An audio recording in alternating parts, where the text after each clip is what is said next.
প্রাক্তন একটা জানোয়ার, আমি জানোয়ারের বাচ্চা। আমার বউকেও বিয়ে করার পরে এগুলা ট্যাগ বা ইনবক্স পেতে হয়েছে। অভিনেতা শামীম হাসান সরকার ও অহনা রহমানের প্রেমের সম্পর্ক নিয়ে কিছুদিন আগেও গুঞ্জন উঠেছিল। একে অপরকে দোষারোপ করেছিলেন। গত মঙ্গলবার এই সম্পর্ক নিয়ে শামীম হাসান সরকার কথা বলেছেন। শামীম জানান, এক সময় তাদের মধ্যে সম্পর্ক ছিল, কিন্তু সে সময় অহনা তার সাবেক প্রেমিকের সঙ্গে যোগাযোগ রাখায় সরে আসেন তিনি।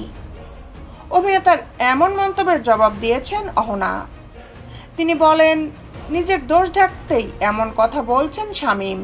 আমার প্রাক্তন একটা অমানুষের বাচ্চা, একটা অমানুষ, একটা ভয়ঙ্কর লেভেলের অমানুষ।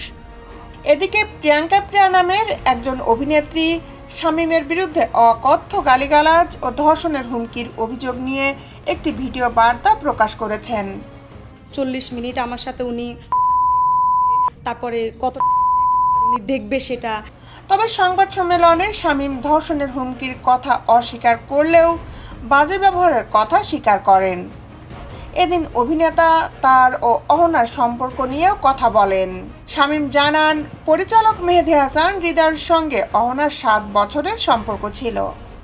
বছর দেড়েক আগে অহনার সঙ্গে সম্পর্কে জড়ান শামীম, কিন্তু তখনও মেহেদী হাসান হৃদয়ের সঙ্গে সম্পর্ক রেখেছেন অহনা রহমান। সম্পর্ক নিয়ে অভিনেত্রীর ডাবল টাইমিংয়ের কথা জানতে পেরে নাকি সরে আসেন শামীম। এবার এই প্রসঙ্গ নিয়ে মুখ খুললেন অহনা রহমান।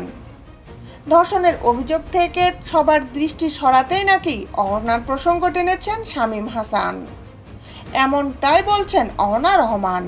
টাকার জন্য ওই যে সম্পর্ক এগুলো টাকার সম্পর্ক আসলে ওটা থাকে না, ওইটা যাবেই, ওই জন্যই নাম আসছে। এই অভিনেত্রী আরও বলেন, আমি কোনোদিন কোথাও কি কারো নাম বলেছি? তাহলে আমার নাম নেওয়ার পেছনের কারণ কি? তার বিরুদ্ধে যে ধর্ষণের অভিযোগ উঠেছে সেটা ঢাকার জন্যই সে এমনটাই করছে।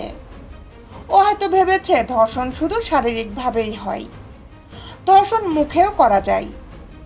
শামীম মেয়েটিকে সবার সামনেই গালি দিয়েছে, সে এগুলোই করে। এ কারণেই আমি ওর সঙ্গে কাজ করা বন্ধ করে দিয়েছি।